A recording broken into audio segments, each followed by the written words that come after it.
welcome to Chats at the Box, where we usually talk about current affairs as it comes to us being experts at the sandbox. And today we have a very different topic. So when was it? Sunday? It was Father's Day, and so we have three fathers here. Yes, I'm a father, even though it doesn't look like it. And we're just here to talk about fatherhood and what it's like being a father running a business, especially as an expert at the sandbox. I am a strategy consultant and entrepreneurship consultant, and the others can introduce themselves. You can start on this side. I'm Kinoti. I'm a tax specialist, but before the tax, I'm a father, a husband, and a father of two boys, okay. 8 and 6 years. Okay, thank you very much. And on this side? So my name is Paul Karingithi. I'm an expert at the Sandbox in public relations. I am a husband and a father to 3 boys, twin sons who are 8 and a younger one who is 6 years old. Okay, and I didn't mention my status. I'm also married and I have 4 children. 2 twins and then a girl and a boy who are 8 and who are 10 and 8. Yeah. I guess we could start from just the conversation of right at the beginning. Can you remember the point at which you became a father and what that was like? That's something that we rarely talk about. Can you remember that day? Oh, yeah, I can remember. It was actually a day with mixed emotions, where you are happy, then you start asking yourself, okay, being a father, what does it entail? Then you start remembering how your dad used to operate at home. But then given the generation change, so there was happiness. Yes, there's a kid who's come to your life. His name is Kinoti and Paul, his 2 names. But now the journey starts when you take him home, and now you have to figure out with your wife, so how do we do this? Yeah. So that's when it really begins to sink in. Yes. Yeah. What was your experience like? My experience was a bit different because then I was welcomed with 2. So 2 boys. And it was a very, our gyna wanted us to be very careful because having twins, we were on bed rest. So it meant that my wife couldn't leave the house for almost 2 months. So when the time came, he said, we'll race you to the hospital. And when we got to the hospital, this was me waiting outside at 4 a.m. in the morning as my 2 bundles of joy were moved from the operating theater to the nursery. And then now it had a lot of trying to coordinate things because now you have 2 kids who have come in to a house of 2 and we had a help.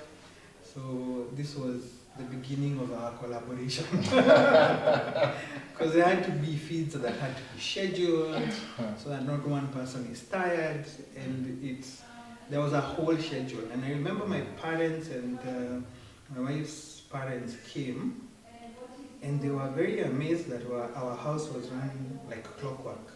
Kids wake up, kids feed, kids play, kids sleep. And then when kids cry, mom was like, go pick the kid. I was like, no, it is time for them to sleep. We have an operation here. So I think that element of being able to collaborate, because then it meant that you don't get tired, no one gets overwhelmed. I think that was my welcome to fatherhood. It was quite interesting. Very surreal. These 2 young people that you're looking after, that you have to grow, and you have to manage every process, and sometimes getting scared. And also we ended up having a very good pediatrician who every time we went and visited her, she would start by saying, okay, so I'm your second doctor. What did Dr. Google tell you? Then I will dismiss the miss that you had and say, no, what are the good things you're doing? Yeah. So that was very interesting. It has been a learning process. Yeah. I think so. So I've been through, both experiences. My firstborn is a girl, and she's 10 now. So I had to go through that experience of first of all, I don't know, dads and girls, it's a thing for, oh my God, now I'm a father of a girl, and now I have to take care of her until she's grown up and, be there for her and all sorts of things. And I think I vividly remember just a feeling of responsibility and the weight of being a parent. Then, of course, after that, I've gone ahead to have a son, and then I've had twins. And I guess with the increasing number of children, the feeling of responsibility also grows along with that. And I think for me, it's as if for us, especially as professionals, sometimes you find that our goals are 100% tied in the fact that I am here to either run my business or I'm doing this, but it's because I'm taking care of my family. Yeah. But I just wanted to throw in something interesting. Our parents probably had a very different parenting experience from ours, okay, especially our fathers. What do you think have been the differences between how they fathered us and how we are as fathers? What do you think are either the similarities or the differences from your experience? I think to some extent, maybe, and I know my dad will watch this, one thing I learned from him is that he was there for us, especially because I'm a firstborn and the secondborn is 7 years younger than me. So at least for the second and third, he was able to take them to school because that time there was a car and pick them up. For me, that time he just showed me, this is why you get the bus, this is why you're late, don't be carried by a stranger. And I learned that from him. But coming now back to me as a father is that one thing I've learned is that we can't operate the same way our parents operated. And I've had stories from friends where provided the dad has provided, has paid fees, is a protector, that's good enough. His job is done. Nowadays our kids are more demanding of our time. So even for me to make a decision to move into business, part of that decision was based on my kids. Because I was in an environment where you find someone setting a meeting at 7, you want to be there to drop your kids to school, so it wasn't working. But at least now you find you had to create that time. It's not just about providing. At times they'll demand. And recently, one of my last one was turning 6 today. We were having breakfast in the morning before I left for work. So he asked me, Papa, but you are the boss in your office. So why do you go to work every day? Can't you spare a day for us? And I had to be honest with him. I told him that week was not possible. But the following week, I would create time where the whole day we spend with them. And we've been able to do that. So it's just realizing that as a father, you have to be more available, which is basically because also, especially sons, they pick many things from how we behave. So there's a lot expected of us, which, to be honest, I've been learning. I'm still learning some of the things. You even check what to say, how to act, how to react, even when you're angry. Just that. So it's a whole different compared to the generation. I know there are things we picked, but the aspect of availability for our kids is very, very important. It's very key in this generation. What was your experience like? What was your parenting experience, and are you propagating the same, or is it different? So there are certain things I picked from my dad. One he has talked about. just an element of being dropped in school every morning. Because he used to work on the other side of town. So he said, if I don't see you in the morning, I'm not so sure I'll see you in the evening. So let me do morning. So then we would be up, ready, pray, then he'd put us in the car, drop us in school, and we'd always be the first kids in school. Because then, of course, he has to cross Nairobi and with all the traffic to get to his office. I think the other thing that I've also picked from him is he was a guy who really loved traveling. So that I have picked from him completely. Now he actually jokes that I travel more than he did. So he really liked going out to show us places across the country. So it would be like, this weekend we're going here, because I don't think you've ever been there. And when we go here, so he was working for an NGO, but before he was a teacher, he taught geography. So he'd say you will see mountains, rivers, and and then he would go showing us along the way. I think for him, he was a very, disciplinarian, time essence. So I think he also had a lot of responsibility at work.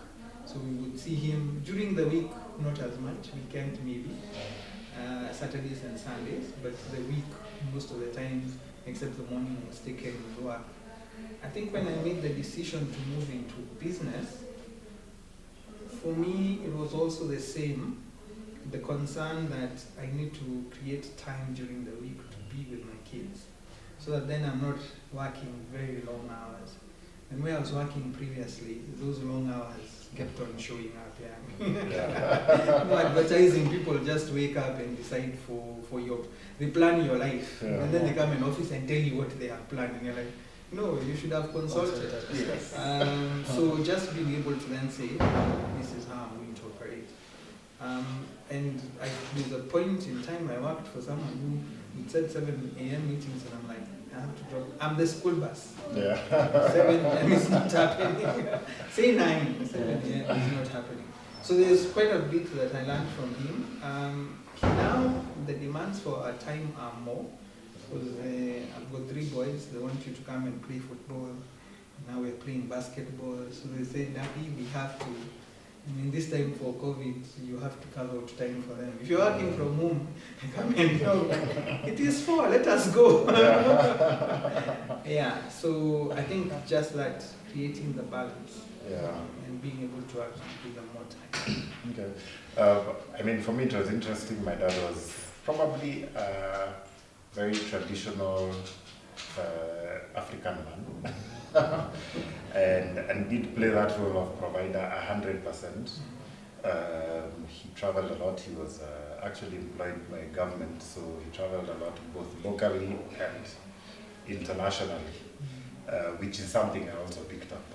I'm also quite a traveler.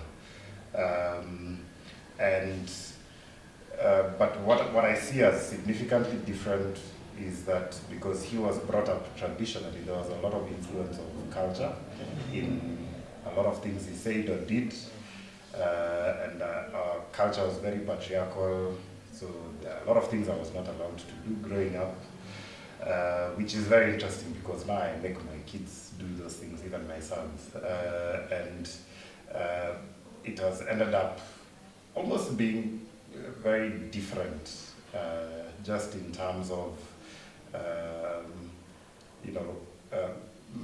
so of course my kids see me cook. I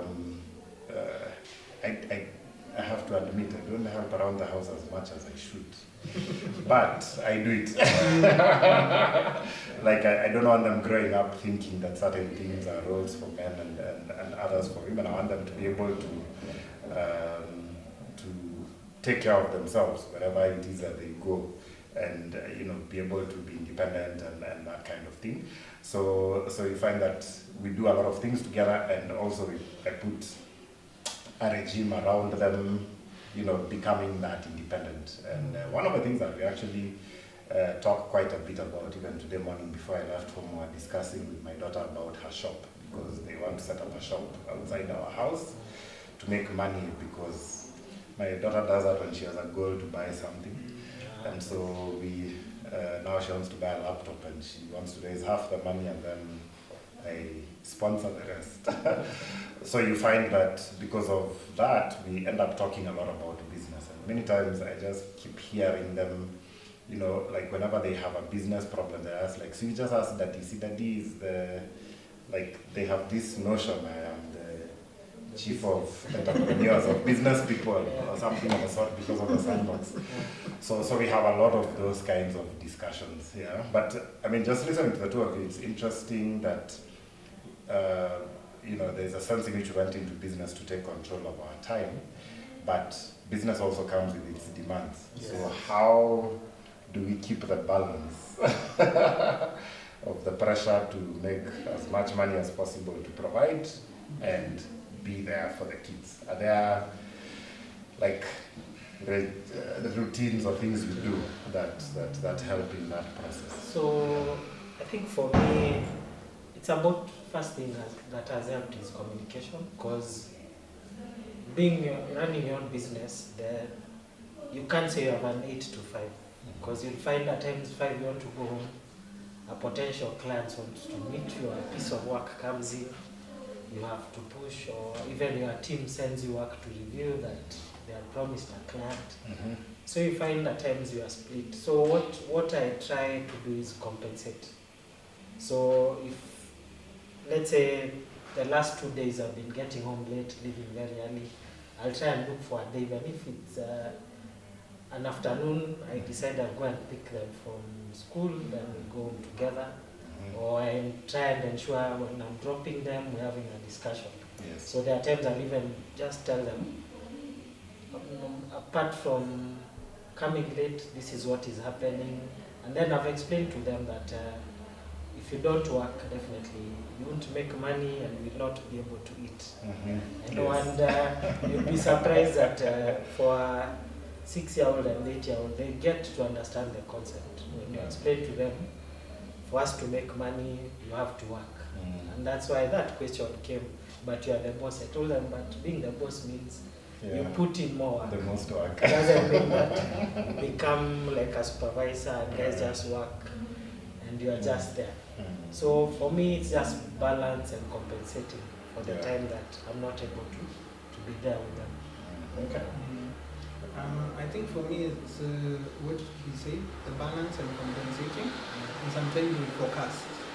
So me and my wife sometimes try and see how do we balance it. If I'm not available for a certain number of days, and how do we do the counterbalance so that then there are days that I'm available.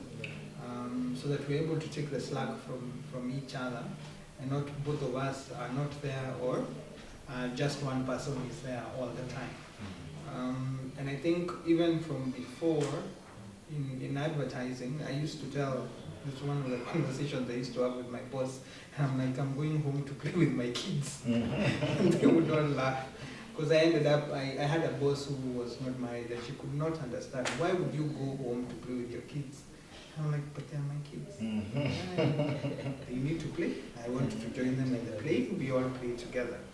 And that, for me, was just a way of being able to tell them, if you need me here before a certain time, it needs to be absolutely necessary. Otherwise, I have another responsibility I have to go and fulfill. And if I don't do it now, the day you will need me, you'll have problems because, you know, I've been spending all my time in the office. So I think just that you plan ahead, you compensate, and then just the balance. Sometimes we think we need to work all the time, and it's not true. I think sometimes you need to then stop and say, hey, hello, nimefika. I have gone home. It needs to have an end point. I think so one of the things that had a big influence on my parenting was that we took parenting classes when the kids were a lot younger. That used to be run by there was one by the Mkoles and another one by the Anzai, so we've done both. And just learning how much being present makes a difference, and you know, there's a lot we learned about things to do with the kids. Got me to make certain key decisions at that point in terms of the boundaries I was going to make. And then I noticed that for me, because I'm very calendar driven, whatever gets into my calendar gets done. Yeah. And so at some point, I realized that I didn't used to schedule family stuff in my calendar. So it would be very easy for work to creep into like family time and the like. And so I actually started to schedule. Like there are Saturday mornings when it's breakfast with the kids and we go out to a restaurant somewhere and they eat whatever junk they want. That one time they're allowed. And then we just talk and have conversations about anything and everything. One weekend, the daughter has a girls' club she goes to, so we need to, have something else for my boy. The others are still too young to join in those activities. And I try and make sure that all these things go into my calendar, and especially like even when we plan holidays and that kind of thing. So that way I end up ring-fencing the time that I spend with the kids. Try and drop them in school every morning. That's their time, and they know it's just locked. So I don't have any meetings before 8:30. Once in a while, if it's an event like a breakfast or something, then I can organize for my wife to drop them. But that's their time, and they know it. And so I actually realized that if we're not deliberate about ring-fencing that time for them, and it's very tempting to spend a lot of time at work believing that you're building a future for them, but then they end up growing, and then you find that they've grown and left, and when you have all the time now, they don't have time for you. So it's just making sure that we guard against that. So I'm going to add something. I think, what was it, 4 or 5 years ago, because there's a group of men I hang out with, and we started deliberately involving our kids in things we do. So I play a bit of golf, and so there's certain Saturdays I'll pile them in the car and say, let's all go and play golf. And that experience for them was just to open them up to a world, so they know dad goes for golf, but they know on these certain days we can go with dad for golf. Let's go and see how it looks like. What is there? What do they do? Also, they now have come to a stage where they say, let's go for football. Now they have football idols, and there's a club next door. So periodically we will have father versus son football matches, so that then you will go and see the skills they've had. I could say in the last 4 weeks I have been taught a lot. I thought I knew a lot. So just that, interesting them in things that you're doing, taking them to the garage, random things I do. Slaughterhouse. To go to a slaughterhouse. Also interesting. But those things, so that they know, that these are the activities that we go to do. We go to the market and we go to the slaughterhouse. These are all the things that we do. And it's good that you know. So that then the day you say, I want to go, you're like, okay, let's go. So you know where it is, let's go. Okay. So I'm glad that we have model fathers here. What would we say to fathers out there, just knowing the pressures men are under, as they bring up their children, as sandbox experts, what final words would you say to the men out there, just to encourage them or to advise? I think for me, I would like fathers to know that the most important thing is not how much you make, but you being available. And then also, it's okay to be vulnerable to your family and also your kids. When they ask for something, don't say, it's okay, I'll buy. If you know, with this COVID, the cash flow is an issue. Just tell them right now, there is no money, but when we get money, we'll plan. So planning with them, then also let them know what you actually do. Like when they close school, I always try and make sure they come to my office and we spend a day in the office. I've even gone with them for a meeting on a Saturday, and they sat on the other side of the boardroom and asked for a piece of paper. They are writing their own things, and the clients and I will continue the meeting. So when we left, you could hear them discussing, I want to be like Papa. He goes for serious meetings. So there's that fulfillment. Then the other thing is that even when you have a bad day, I think going home, and once we get to that environment, they're able to see. And you'll find that and then they'll come and hug you and tell you, Papa, I love you, for no apparent reason. And actually that just warms. And the heart, good stuff. I think to add on to that, yeah, I really like the idea of getting them involved in what you're doing. And being in the advertising, print, production side, now we have started discussing what goes into an advertisement, how do you print, I want to go and see a printing press. So those are interesting because it opens up their mind. I think the other thing of, you don't have to have all the money in the world, but I think just that time you spend and being very, being very deliberate at spending time, making sure that they're in the calendar, you're available, whatever they want to do, you're able to discuss it and then say, okay, we could do this now, this we could do later. This is what is happening in the world. We've had discussions about COVID because they don't really understand it as to why they're not in school right now and why they have to wear a mask everywhere they go. So those discussions are very important. I think that thing is just the element of, we were raised a bit differently, but we also changing the next generation. So the aspect of roles is very important because there are certain things they pick from us about what roles are who's in the house. And sometimes you just need to teach them, everyone here does the work that is available at the time that is available, and this is the different things we do. So when they see Dad in the kitchen, they're able to say, hey, Dad is cooking today, can we help? Can we wash dishes? Can we bake? Can we experiment? And that then really, really helps build them. So they're able to say, oh, Dad, this Sunday we are going to bake. Do you want to come and supervise? And I think for anyone who is there present as a father, you are doing a good job. If you're there present for your kids, you're doing a good job. There's no always one template. It's being there, being present, but also what you enjoy doing. Sometimes you need to do it with them so that they share that passion.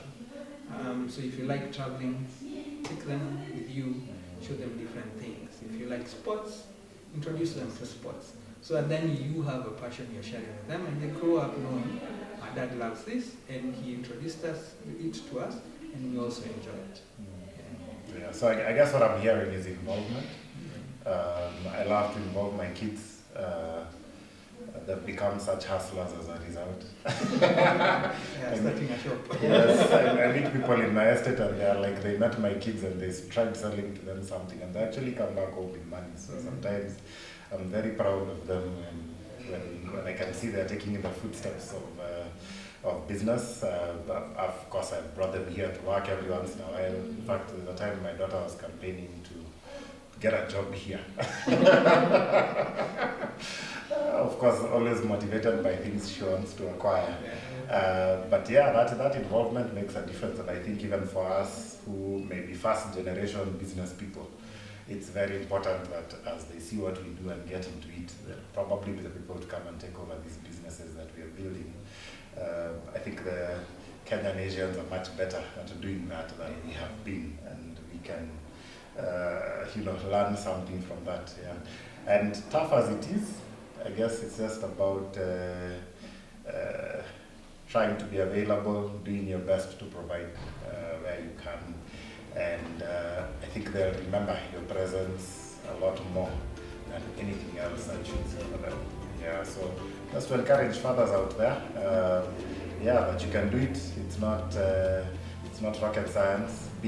Try and be available, work hard to be there for your children, and let us invest in the next generation. So yeah, I guess that's it for Chats at the Box this time. Father's edition, Father's Day edition. And we look forward to seeing you next time.